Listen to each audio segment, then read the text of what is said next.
बनाने वाले कर्ता को तुम मत जानो। तो कहते सदृष्टि क्रियमाण, जो लौकिक दृष्टि है, सदृष्टि क्रियमाण उत्पन्न होती हुई, कैसे होगी? क्रियमाण होती हुई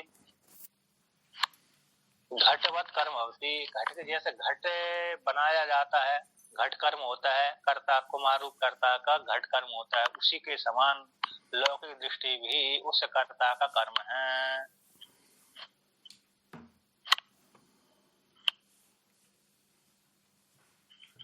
अब आगे कहते हैं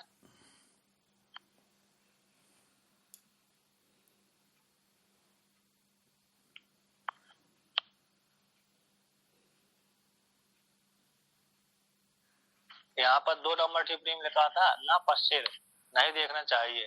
2 नंबर दृष्टि के कर्ता को, जो दृष्टि का जो कर्ता है आत्मा, दृष्टि का कर्ता आत्मा हो गया, ऐसी आत्मा को पश्चिर तुम मत जानो, यानी पश्चिर यानी दृष्टि प्रेक्षण देखना चाहिए।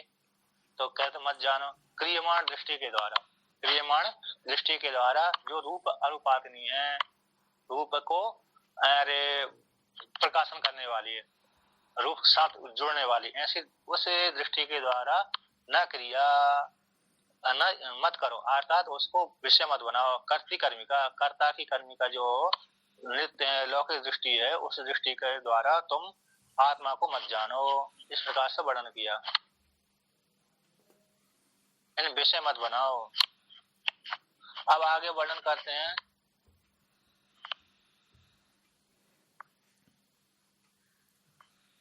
दृष्टि षष्टियम, क्रियमाणत्व हेतु होने से कर्मणि, कर्म ही जान लेना चाहिए, ना असु अर्थांतरे, अर्थांतर में नहीं जानना चाहिए। तो यहाँ पर जो 3 नंबर है क्रियमाण, जो दृष्टि शब्द है उसको कर्मार्थ में ही जान लेना चाहिए। तो कर्मार्थ के समान है, तो ऐसे नित्य दृष्टा की वो दृष्टि है तो कर्मभूत है, उस कर्मभूत दृष्टि के द्वारा उस दृष्टा को मत जानो। जब तक भेद नहीं करेंगे तब तक वो जान नहीं पाएगा। तो दृष्टारम इति, अब यहाँ पर भगवान भाष्यकार कहते दृष्टारम, तो दृष्टारम में जो द्वितीय विभक्ति है, कैसी है दृष्टारम में? तो दृश्य प्रत्यय आया है तो कर्तार्थ में दृश्य प्रेक्षण धातु से दृश्य प्रशिक्षण धातु से दृश्य प्रत्यय कर दिया, तो दृश्य प्रत्यय कर देने से दृष्टा शब्द बन गया दृष्टारम। तो द्वितीय का एक वचन होगा दृष्टारम। तो कहते हैं यहाँ पर अब जो दृष्टारम में दृश्य प्रत्यय कर्तार्थ में है, तो कहते दृष्टारम इति त्रिजंतेन त्रिजंतेन दृष्टोर दृष्टि कर्तृत्वम आचक्षते। दृश्य प्रत्यय दृष्टा की दृष्टि को बनाने वाला, तो कर्तृत्वम आचक्षते, तो कर्ता अर्थ में यहाँ पर प्रत्यय है, कौन? दृश्य प्रत्यय है। तो दृश्य प्रत्यय से ही यहाँ पर कर्म निकल रहा है। कहते त्रिजंतेन होने से दृष्टारम में जो दृश्य प्रत्यय आया है, तो दृश्य प्रत्यय आया है तो कहते हैं दृश्य प्रत्यय कैसे? दृष्टि का दृष्टु का, दृष्टु है ना, दृष्टु का दृष्टि करते, दृष्टु है दृष्टा का बनाने वाले, कर्तव्य रूप से यहाँ पर दृश्य प्रत्यय वर्णन करता है। कर्ता अर्थ में प्रत्यय हुआ है, दृश्य प्रेक्षण धातु से जो दृश्य प्रत्यय हुआ है कर्ता अर्थ में हुआ है। तो कर्ता अर्थ में प्रत्यय हुआ तो यहाँ पर दृष्टि के बनाने वाले कर्ता को, तो यहाँ पर कहते हैं तेन असौ से असौ दृष्ट दृष्टारम, असौ दृष्ट दृष्टा, जो दृष्टि का जो दृष्टा है, दृष्टि का कर्ता, वह दृष्टि के कर्ता को, दृष्टि का कर्ता है। तो व्याख्यात्रीणाम अभिप्राय, तो व्याख्यान करने वालों का अभिप्राय है। ऐसे नित्य दृष्टि का जो दृष्टा है, उस दृष्टा ने जिस दृष्टि को बनाया है, उस दृष्टि से उस नित्य दृष्टा को विषय मत बनाओ, ठीक है ना। अब ऐसे इस प्रकार से वर्णन किया, यानी उक्त व्यवस्था के अनुसार असु आत्मा है, आत्मा है, दृष्टि का दृष्टा है, उस दृष्टि का कर्ता है, उस कर्ता को जो लौकिक दृष्टि है उस विषय कर्म बनती है, उसके द्वारा विषय मत बनाओ। अब यहाँ पर भगवान भास्कर कहते हैं कि ऐसा षष्ठी अर्थ में, द्वितीय अर्थ में षष्ठी विभक्ति का प्रयोग कर दिया, तो यहाँ पर दृष्टि शब्द है ये व्यर्थ ही हो रहा है। यदि द्वितीय अर्थ में मानेंगे तो भाई फिर ये षष्ठी अर्थ कैसे हो जाएगा? व्यर्थ ही हो जाएगा। तत्र स्वकीय व्याख्यायाम, भगवान भास्कर कहते हैं स्वकीय व्याख्या में पर की व्याख्या को दूषित करते हैं। अपनी व्याख्या में तो हमने तो दृष्टि दो प्रकार की दृष्टि वाली, एक नित्य दृष्टि, एक लौकिक दृष्टि। तो जो दृष्टि का दृष्टा है, षष्ठी अर्थ में दृष्टि आई है, वो नित्य दृष्टि है। दृष्टि इस पद से षष्ठी अंतेन दृष्टि ग्रहणम निरर्थकम इति दोष न पश्यन्ति। दृष्टि इस पद के द्वारा षष्ठी अंत रूप से, षष्ठी अंत के द्वारा षष्ठी विभक्ति के दृष्टि ग्रहणम, जो षष्ठी अंत के द्वारा जो ग्रहण किया गया है उसको निरर्थक है, निरर्थक हो जाएगा, इस दोष को वो नहीं देखते। कौन नहीं देखते? पर पक्ष वाले, अर्थात एक वेदांत के जो एक देशीय व्याख्यान करने वाले। यदि दृष्टि के दृष्टि शब्द से यहाँ पर कर्म लेंगे तो जो दृष्टि शब्द से जो षष्ठी विभक्ति आई है वो षष्ठी विभक्ति निरर्थक हो जाएगा, है ना। कहते दृष्टि ग्रहणम, जो दृष्टि श्रुति ने दृष्टि का ग्रहण किया गया है वो निरर्थक हो जाएगा, इस दोष को वो नहीं देखते। अथवा कहते हैं, और हमने तो यहाँ पर दृष्टि शब्द से षष्ठी विभक्ति ली है, और जो व्याख्यान करने वाले दूसरे हैं केचित लोग, वो दृष्टि शब्द से षष्ठी के स्थान पर द्वितीय लेते हैं। वो द्वितीय लेकर के वो अब द्वितीय विभक्ति इस कर्ता से निकल रही है, तो निकल रही तो दृष्टि तो व्यर्थ हो रही। दृष्टि शब्द से षष्ठी अंत था वो भी व्यर्थ हो रहा है, द्वितीय अर्थ में लाए चाहे षष्ठी अर्थ में, तो व्यर्थ हो रहा है। षष्ठी अर्थ में तो कोई समस्या नहीं है, लेकिन द्वितीय अर्थ वाले जो षष्ठी लेंगे तो फिर वो व्यर्थ हो जाएगा। तो कहते दोष नहीं देखते, दृष्टि ग्रहण निरर्थक हो रहा है, इस प्रकार का दोष है नहीं देखते। कहते हैं पश्यताम वा पुनरुक्तम, यदि देखते भी है दोष है, यदि वो केचित व्याख्यान करने वाले पश्यताम लोग भी दोष देखते भी है, तो यहाँ पर टीका में वर्णन किया है। कहते हैं दृष्टि कर्तृत्व विवक्षा, दृष्टि के कर्ता की विवक्षा कर लेने पर तृजन्तेन एव तस्सिद्धे षष्ठी निरर्थक इत्यर्थ।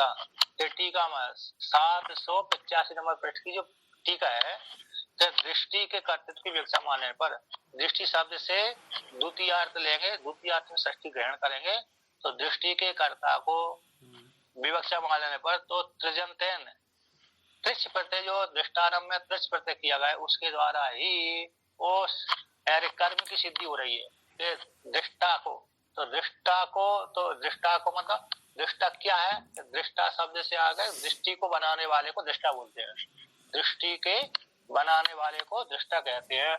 अब यहाँ पर दृष्टि कहने की, फिर दृष्टि षष्ठी विभक्ति द्वितीय विभक्ति कहने की आवश्यकता नहीं थी। व्याकरण में जैसे एक वाक्य आता है व्याकरण को लेकर के, तो एक मात्रा लागवेन पुत्र उत्सव मनन्ते वैयाकरण, है ना।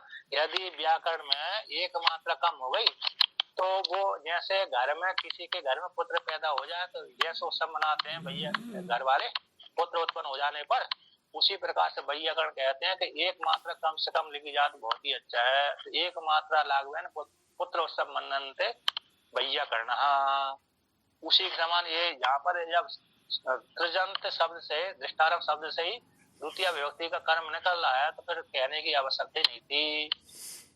तो त्रिच प्रत्यांत के द्वारा ही वो षष्ठी जो सिद्धि हो रही है, दृष्टि शब्द द्वितीय अर्थ वाली दृष्टि शब्द का सिद्धि हो रही है, तो षष्ठी विभक्ति तो निरर्थक हो रही है, इस दोष को वह नहीं देखते। खत्म पुनर्व्याख्यातारो यथा उत्तम दोषम न पश्यन्ति। तो प्रश्न कर दिया पूर्व पक्षी ने, जो व्याख्यान करने वाले हैं यथा उक्त दोष को क्यों नहीं देखते? विकल्प करते हैं पश्यताम वा पुनरुक्तम, कहते हैं यद्यपि दोष देखते भी होंगे तो वह पुनरुक्ति दोष आ जाएगा। कहते दो बार लिख दिया है ना, पुनरुक्तम, पुनरुक्तम है पुनरुक्ति दोष, तो दो बार लिख दिया, पाठ मात्र कर दिया। अथवा कहते हैं प्रमाद पाठ है, प्रमाद से पाठ पढ़ लेते। कभी कभी कैसे कोई स्तोत्र पाठ करता है तो कभी कभी भूल जाता है, तो दो बार एक शब्द को दो बार उच्चारण कर देता है, तो प्रमाद से पाठ हो गया होगा। कौन प्रमाद से पाठ कौन कर रहा है भाई? तो जो पूर्व के आचार्यों ने शाखा अध्यायों ने प्रमाद से पाठ कर दिया होगा। इति वा, इसलिए न आदर, अर्थात वो आदर नहीं देते। किसमें आदर नहीं देते? कि दृष्टेर, ये दृष्टेर शब्द में आदर नहीं देते, यानी षष्ठी विभक्ति वाले जो दृष्टि शब्द है उसमें आदर नहीं देते, ना आदरा है ना षष्ठी विभक्ति में। तो इस प्रकार से भगवान भास्कर ने उनका मत को खंडन कर दिया। तो अब आगे कहते हैं ये दोष, ये भी दोष भी देखते हैं। तो पुनरुक्ति कहते दोबारा पाठ कर लिया, मतलब हम आचार्यों ने नहीं, मतलब किस आचार्यों ने? शाखा का अध्ययन करने वाले उन्होंने वेद में ही, तो शाखा के अध्ययन करने वाले उन अध्यायों ने ही दोबारा पाठ कर दिया, तो वही परंपरा चालू हो गई। तो वही परंपरा चालू हो गई, तो ये परमा से पाठ आ गया, दृष्टेर दृष्टारम, ऐसा पाठ आ गया। नहीं तो न दृष्टारम पश्य, इस प्रकार से ही पाठ होना चाहिए था, ऐसा भी वर्णन करते हैं। अब आगे कहते हैं कि कथम पुनराधिक्यम, किस प्रकार से पुनर्दृष्टेर, तो दृष्टेर दृष्टारम में तो दृष्टेर ये शब्द अधिक हो गया। कहते त्रिजंतेन एव दृष्टि ही कर्तृत्वस्य सिद्धत्वात् दृष्टेर इति निरर्थकम। भगवान भास्कर कहते हैं अधिकम ऐसा हो गया। कहते त्रिजंतेन, यदि द्वितीय अर्थ में षष्ठी विभक्ति लेंगे तो ये अधिक हो रहा है कि त्रिजंतेन, तो त्रिश प्रत्यय यहाँ पर कैसे? दृष्टि के कर्तृत्वस्य सिद्धत्वात्, दृष्टि के कर्ता का सिद्धि कराने, बोध कराने वाला है त्रिश प्रत्यय। दृष्टारम में जो त्रिश प्रत्यय बना है, द्वितीय के एक वचन में दृष्टारम बन जाता है त्रिश प्रत्यय। तो त्रिश प्रत्यय के द्वारा ही दृष्टि को बनाने वाले कर्ता को, तो कर्ता वैसे त्रिश प्रत्यय के द्वारा ही द्वितीय अर्थ सिद्ध हो रहा है, तो द्वितीय अर्थ का सिद्ध बोध करा रहा है। तो दृष्टि रीति, तो दृष्टि भी जो षष्ठी द्वितीय अर्थ में षष्ठी आई वो निरर्थक ही हो रही है कि नहीं?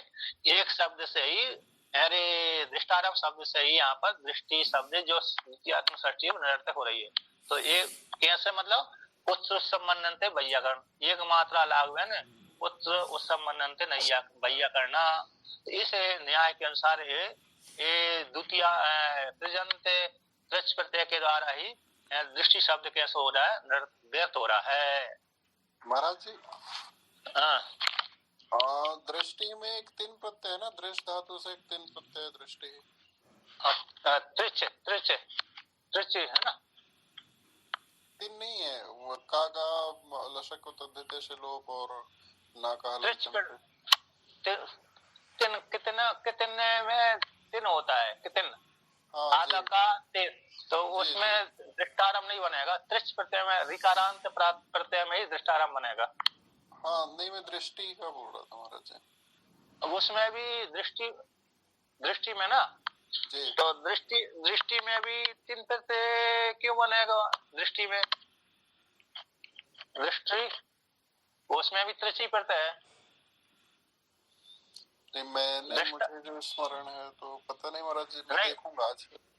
नहीं, उसमें भी त्रिच प्रत्यय है, दृष्टि में दृष्टि है ना, क्योंकि नहीं तो फिर अरे दृष्टि है ना जी, हाँ दृष्टि, ठीक है, तीन प्रत्यय हो जाएगा उससे कोई, हाँ अरे षष्ठी के पंचमी विभक्ति में एक बन जाएगा, हाँ उससे कोई दोनों अर्थ कर त्रिच प्रत्यय, हाँ दृष्टि बनता है, ठीक है, तीन प्रत्यय कर दो उसमें दृष्टि में, तो तीन कर देंगे तो क्या हो जाएगा उसमें? तो वही रूप तो वही बन रहा है जी। लेकिन अरे उसमें ये है, ये तो मात्र षष्ठी विभक्ति जो दी गई है ना द्वितीय अर्थ में है जी, इसके ऊपर विचार है, और वहां पर अरे वो कर्मभूत है, वो ऐसा पूरा वेदा अरे एक देशी व्याख्यान कर रहे हैं कि कर्मभूत है वह, साथ प्रमास से पाठ आ गया तो कर्मभूत है, तो यहाँ पर उसी कर्मभूत को मान करके इसका खंडन कर रहे हैं कि कर्मभूत नहीं है, वो नित्य दृष्टि है वेदांत है ना।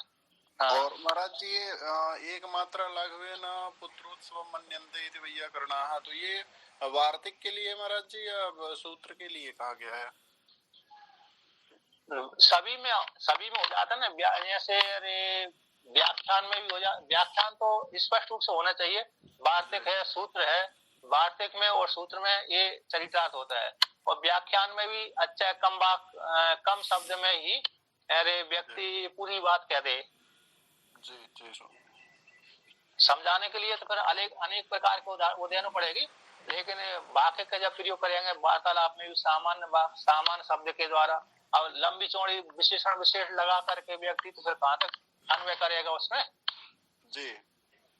तो इसलिए संक्षेप से ही वाक्य का प्रयोग कर दिया तो व्यक्ति थोड़े से शब्दों समझ जाएगा, नहीं तो इसका विशेषण वो कर दिया उसका विशेषण वो कर दिया तो लंबी बात हो जाएगा, फिर वो उसको अन्वय लगाना पड़ेगी, भाई इसका अन्वय उसके अन्वय तो समझ में नहीं आएगी। जी समझ। तो इसलिए ये न्याय है उसका। तो यहाँ पर भी हो गए एक मात्रा कम कर दिया है दृष्टि, तो दृष्टारम इस शब्द से ही दृष्टि के कर्म को, दृष्टि के कर्म है ना, तो दृष्टि के कर्म अरे निकल रहा है शब्द, अर्थ निकल रहा है दृष्टारम शब्द से ही। दृष्टि तीन हो गया ना, तीन से भी बनता है दृष्टि, ठीक है। अब आगे वर्णन करते हैं तो देखिए उसी को लेकर कहते हैं तदा, और कहते हैं तदा दृष्टारम न पश्ये, तो ऐसा प्रयोग करना चाहिए। कहते हैं तो निरर्थक है दृष्टि का, दृष्टि शब्द जो द्वितीय अर्थ में षष्ठी है तो उस दृष्टा को मत देखो। तो कहते हैं तदा दृष्टारम न पश्ये, यानी एक नंबर टिप्पणी है दृष्टि कर्तृत्वम विवक्षा, दृष्टि के कर्ता की विवक्षा हो जाने पर तो दृष्टारम न पश्ये ऐसा प्रयोग करना चाहिए था उनको, दृष्टारम न पश्ये इति एतावदेव वक्तव्यम, इतनी अर्थ से ही अर्थ निकल जाएगा। यदि दृष्टेरे इस शब्द में द्वितीय अर्थ ग्रहण करेंगे तो है क्या नहीं, दृष्टि शब्द में जो षष्ठी विभक्ति जो द्वितीय अर्थ में है, तो द्वितीय अर्थ यदि लेंगे दृष्टि के कर्ता को बनाने वाले को मत देखो, तो यहाँ पर कर्म में षष्ठी विभक्ति लेंगे तो क्या हो जाएगा, तो इस श्रुति को इतना ही पाठ करना चाहिए थी, शाखा अध्ययन करने वालों को इतना ही पाठ करना चाहिए थी, कितना दृष्टारम न पश्ये, तो इतने शब्द के अर्थ से ही अर्थ निकल जाएगा। तो दृष्टारम न पश्येति एतावधि, इतना ही मात्र से ही उनको कहना चाहिए थी। अब आगे वर्णन करते हैं तो यस्मात् धातु हो परस्य त्रिच श्रूयते, धातु से आगे पर यानी आगे त्रिच प्रत्यय सुना जाता है, धातु से कैसे आगे त्रिच प्रत्यय श्रूयते सुना जाता है। तद धातु अर्थ कर्तरी ही त्रिच स्मर्यते, तो यहाँ पर कहते हैं तद धातु, कहते तद धातु अर्थ, धातु अर्थ कर्ता, धातु अर्थ जो धातु के अर्थ को बोध कराने के लिए, कर्ता अर्थ में त्रिच प्रत्यय स्मृति, धातु के अर्थ को बोध कराने के लिए कर्ता अर्थ में ही त्रिच यो प्रत्यय कैसे स्मर्यते स्मरण किया जाता है। तो यहाँ पर धातु का अर्थ धातु के लिए कर्ता अर्थ में, तो कर्ता अर्थ में तो त्रिच प्रत्यय कहाँ पर है, जो त्रिच प्रत्यय हुआ है तो त्रिच आदि जो प्रत्यय होता है वह कर्ता अर्थ में होता है, स्मरण किया गया है। गीता में स्पष्ट दिया स्वामी जी की त्रिच प्रत्यय कर्ता अर्थ में ही होता है। हाँ तो वही तो है जी। तो तद धातु अर्थक, धातु अर्थक, धातु के लिए, धातु के अर्थ को बोध कराने के लिए कर्ता अर्थ में यहाँ पर त्रिच कैसे प्रत्यय स्मरण किया जाता है, त्रिच प्रत्यय, तो धातु से त्रिच प्रत्यय कर्ता अर्थ में होता है और धातु से आगे होता है, धातु और प्रत्यय कैसे होता है, धातु जो त्रिच प्रत्यय है कृतंत प्रत्यय होते हैं धातु से आगे होते हैं, जैसे तद्धित कुछ प्रत्यय हो जाते हैं धातु के मध्य शब्द के बीच में हो जाते हैं, लेकिन जो त्रिच प्रत्यय होते हैं वो हमेशा धातु के आगे ही होते हैं। तो जैसे गंतारम भेतारम वहा नयति इति एतावान एव ही शब्द प्रयुज्यते, कहते गंतारम जाने वाले को, भेदतारम भेदन करने, भेदन विधारने धातु है, भेदन करने वाले को नयति ले जाता है, जाने वाले को ले जाता है, भेदन करने वाले को ले जाता है, एतावान ही शब्द प्रयुज्यते, तो इतना ही शब्द से ही तो गंतारम जो मार्ग में चलने वाले गमन करने वाले उस कर्ता को गंता को तो ले जाता है, और भेदतारम भेदन करने वाले को ले जाता है। तो इतना ही शब्द के द्वारा अर्थ निकल जाता है। ना तो गतिर गंतारम, तो गति के गंता को ऐसा प्रयोग करने की जरूरत नहीं पड़ती। ना तो गतिर गंतारम भेदेर भेदतारम इति असत कहते असति अर्थ विशेष प्रयोगतव्य। यदि विशेष अर्थ नहीं लेना है, यदि विशेष अर्थ के न लेने पर तो इस प्रकार से ही प्रयोग करना चाहिए, ऐसा प्रयोग नहीं करते। न गतेर गंतारम, यदि विशेष अर्थ लेना है तब तो बात अलग हो गई, लेकिन जो विशेष अर्थ नहीं लेना है तो फिर इतना ही प्रयोग करना चाहिए। कितना? गंतारम नयति, जाने वाले को ले जाता है, ऐसा नहीं प्रयोग करते। न कहते गतिर गंतारम नयति, गति के गंतारा को ले जाता है क्या नहीं। अब यहाँ पर कहते हैं कि अर्थवाद मान लिया जाए इस शब्द को। कौन से शब्द को? दृष्टेर, इस शब्द को अर्थवाद मान लेना चाहिए।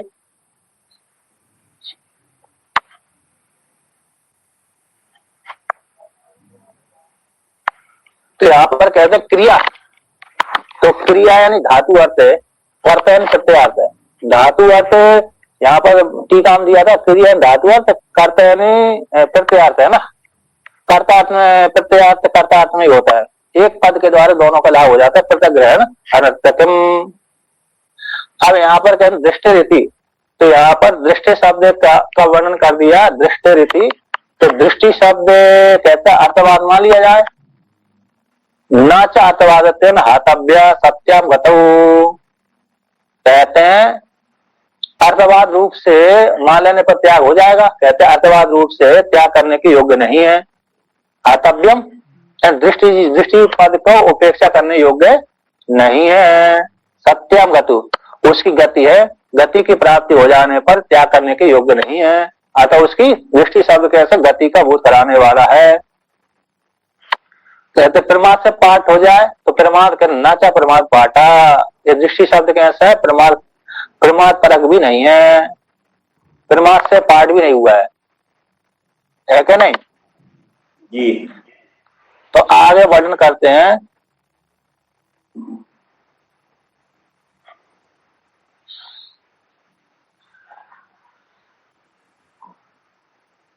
अब आप कहते हैं कि सर्वेशाम अविभागा सर्वेशाम अभिगानात, सर्वेशाम अभिगानात विगान नहीं हुआ।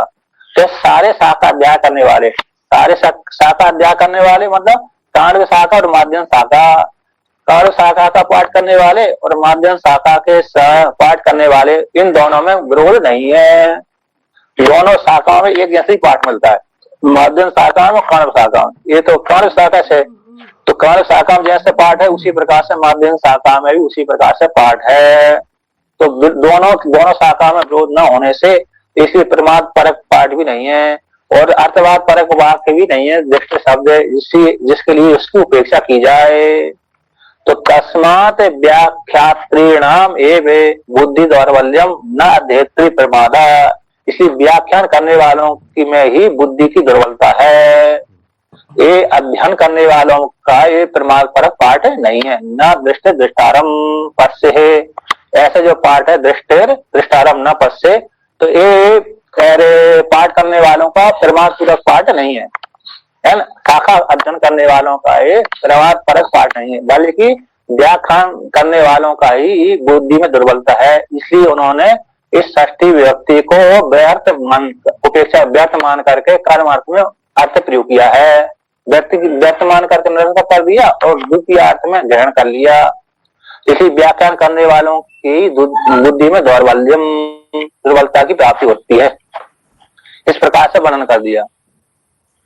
अब आगे वर्णन करते हैं कि यथा तू अस्माभिर व्याख्यातम लौकिक दृष्टि विविच्य नित्य दृष्टि विशिष्ट आत्मा प्रदर्शयी तभ्यस ततः कर्ति कर्म विशेषणत्वेन दृष्टि शब्द से द्वि प्रयोग उपपद्यते आत्म स्वरूप निर्धारण है। तथा उसी यथा इस प्रकार से हमारे द्वारा व्याख्यान किया गया है, हमारे द्वारा व्याख्यान किया गया है कि लौकिक दृष्टि से अलग करके विविच्य अलग करके है ना, विवाह कर पारमार्थिक दृष्टि को लौकिक दृष्टि से पारमार्थिक दृष्टि को अलग करके नित्य दृष्टि विशिष्ट है, नित्य दृष्टि से विशिष्ट आत्मा प्रदर्शन करना चाहिए। तथा उसी प्रकार से कर्तृ विशेषण रूप से कर्तृ और कर्म के विशेषण रूप से दृष्टि शब्द का 2 बार प्रयोग कर लेना चाहिए। दृष्टि का दृष्टा, तो एक कहते हैं एक लौकिक दृष्टि और एक है नित्य दृष्टि।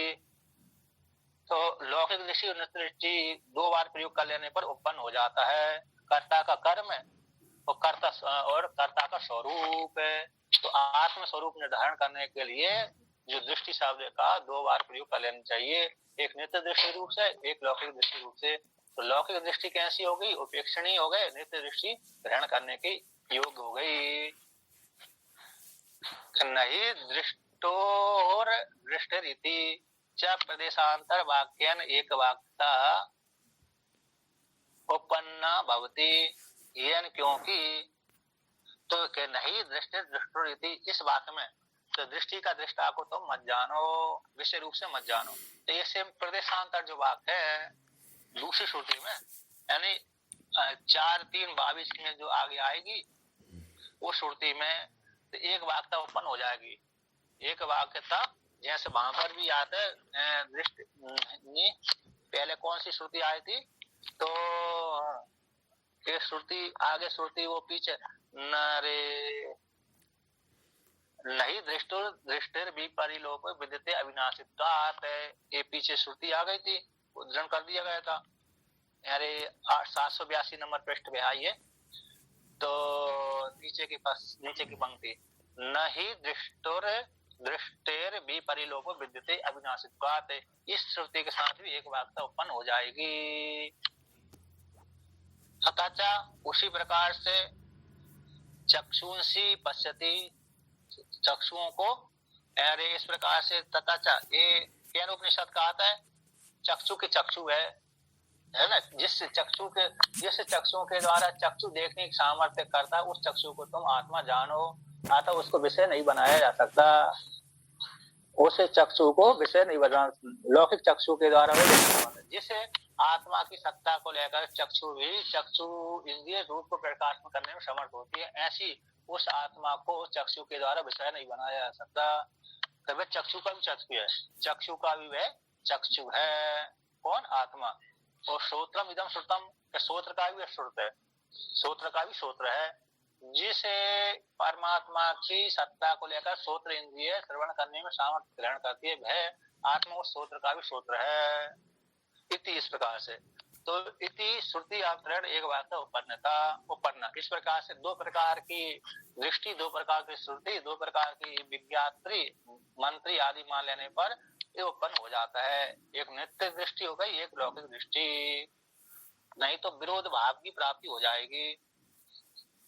एवं एव ही आत्मनो नित्यत्वम उपपद्यते विक्रिया भावे विक्रियावत् च नित्यम इति च विप्रतिसिद्धम, इस प्रकार से एवं इस प्रकार से ही, तो किस प्रकार से कहते हैं, इस प्रकार से कूटस्थ दृष्टि के सिद्ध हो जाने पर, जो नित्य दृष्टि है कूटस्थ दृष्टि है, तो कूटस्थ दृष्टि के सिद्ध हो जाने पर, नित्य दृष्टि के सिद्ध हो जाने पर आत्मा का नित्यत्व उपपद्यते, आत्मा कैसे नित्य रूप से उत्पन्न हो जाती है। यदि कहते विक्रिया भावे और विक्रियावच्चम, विक्रिया के अभाव हो जाने पर उत्पन्न होते हैं, विक्रिया एक तो विक्रिया भाव मानेंगे और फिर विक्रिया वाला और नित्यत्व तो विप्रतिसिद्धम, क्रिया के अभाव हो जाने पर तब तो ये आत्मा का नित्यत्व उत्पन्न हो जाता है, विकार से रहते। नित्य दृष्टि में तो नित्य दृष्टि मानेंगे तब तो यानी आत्मा का नित्यत्व उत्पन्न हो जाता है। यदि विक्रिया वाले मानेंगे आत्मा को, दृष्टि को, तो एक विक्रिया वाली है, एक नित्यत्व है, तो ये उत्पन्न नहीं हो सकती। विप्रतिसिद्धम यानी नित्य भी कहो और विकार भी कहो, तो परस्पर विरोध हो जाने से पहले आत्मा का नित्यत्व उत्पन्न नहीं होता। अब कहते हैं ध्यायती व लीलायती व, मानो ध्यान करता हुआ सा, मानो चेष्टा करता हुआ सा। कहते नहीं दृष्टोर दृष्टेर भी परिलोभ विद्यते, कहते दृष्टा की दृष्टि का भी परिलोप नहीं होता अविनाशी होने से। ऐसा नित्य आत्मा ब्राह्मणस्य, ये ब्राह्मण की ब्रह्म स्वरूप आत्मा की ये नित्य महिमा है कि नहीं। इति च श्रुति अक्षराणि अन्यथा न गच्छन्ति, इस प्रकार श्रुति के अक्षर को अन्य प्रकार से नहीं ले जाया जा सकता। एक पक्ष में नित्य कहो, एक पक्ष में विकार कहो, ये संभव नहीं है। कि विक्रियावत्त मान लेने पर आत्मा नित्य की उत्पत्ति नहीं हो सकती, ठीक है ना। विकार भाव अन्यथा का किया टीका में, विक्रियावत्त सती, विक्रिया भाव के प्राप्त हो जाने पर अन्य प्रकार से नित्यत्व ही नहीं मान सकते उसको, इस प्रकार से वर्णन किया। अब आगे और करें, पूरा रहने दें, पूरा कर दो, 4-5 लाइनें तो हैं स्वामी जी। तो कहते हैं अच्छा न आगे वर्णन करते ननु शुरू हुआ था। दृष्टा श्रोता मंता विज्ञाता इति एवं आदीनि अक्षराणि आत्मनो अव्यक्तित्व न गच्छन्ति। कहते हैं पूर्व पक्षी कहता है कि जहाँ पर श्रोता है, मनता है, दृष्टा है, श्रोता, मनता, विज्ञाता इत्यादि अक्षराणि है, आत्मा के अविक्रियत्व में प्राप्त नहीं होते। यहाँ तो इंद्रियों के साथ जुड़े हुए रहते हैं।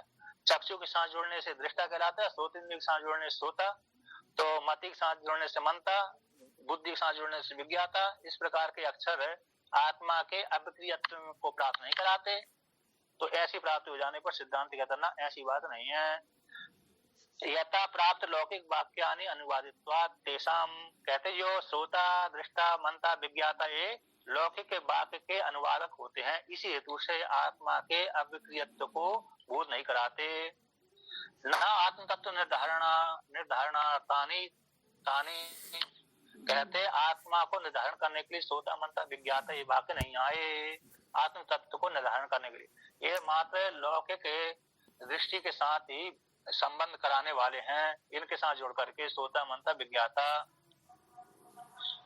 न दृष्टारम इति एवं आदीनि अन्यार्थ असंवाद यथा उक्ते अर्थ परत्वम अवगम्यते।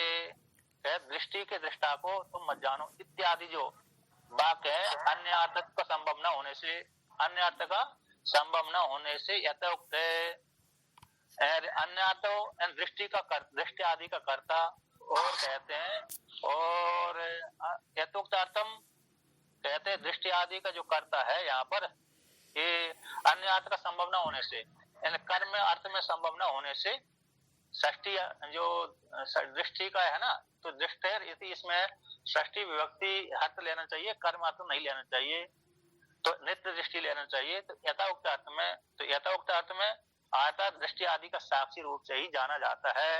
तो साक्षी रूप से ही तो दो प्रकार की दृष्टि हो गई, नित्य दृष्टि और स्वरूपभूत दृष्टि। तो यथाउक्त अर्थ परत में ही जान लेना चाहिए, दृष्टि आदि का साक्षी रूप से जान लेना चाहिए। अब आगे कहते हैं तो यथोक्त परत्व का टीका अर्थ में किया, यथोक्त अर्थ में दृष्टि आदि साक्षी, दृष्टि आदि का साक्षी रूप से जाना जाता है। इस प्रकार से भेद पूर्वक के मतलब षष्ठी अर्थ को लेंगे तो अरे नित्य दृष्टि अर्थ लेंगे तो ठीक है, और भिन्न करेंगे तो फिर अरे अर्थ नहीं, दूसरा अर्थ अरे फिर ये संभव नहीं है। तो अन्य अर्थ संभव न होने से, अन्य अर्थ संभव न होने से मतलब कर्म अर्थ न लेने से, कर्म अर्थ संभव न होने से यथोक्त अर्थम का अर्थ कर दिया, दृष्टि आदि का साक्षी रूप से भी आत्मा जाना जाता है। तस्माद अनवबोधाद एवं विशेषणम परित्यक्तम दृष्टिरीति, कहते हैं इसलिए तस्मात उक्त रीति के द्वारा, तो उक्त रीति के द्वारा तो यहाँ पर वर्णन किया है, उक्त रीति के माध्यम से है क्या नहीं, तो अनवबोधात है, और उक्त रीति का